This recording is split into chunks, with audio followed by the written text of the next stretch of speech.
తయారు చేసుకోవడానికి కావలసిన పదార్థాలు: అన్నం, రోజ్మెరీ, ఉల్లిపాయ ముక్కలు, వెల్లుల్లి ముక్కలు, అల్లం ముక్కలు, కరివేపాకు, ఉడికించిన బఠానీ, కొత్తిమీర, పచ్చిమిర్చి, సైంధవ లవణం, కారం, నిమ్మరసం, నూనె.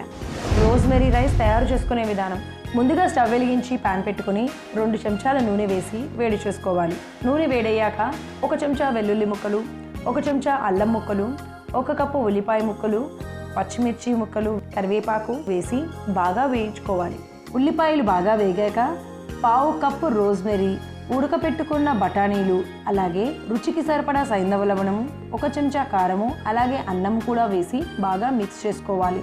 ఇప్పుడు స్టవ్ ఆఫ్ చేసుకొని చివరిగా నిమ్మరసాన్ని కూడా వేసి బాగా కలుపుకొని సర్వింగ్ ప్లేట్లోకి తీసుకొని కొత్తిమీరని చల్లుకుంటే అధిక వేడిని తగ్గించి రక్తాన్ని శుద్ధి చేసి వ్యాధి నిరోధక శక్తిని పెంచే రోజ్మెరీ రైస్ రెడీ.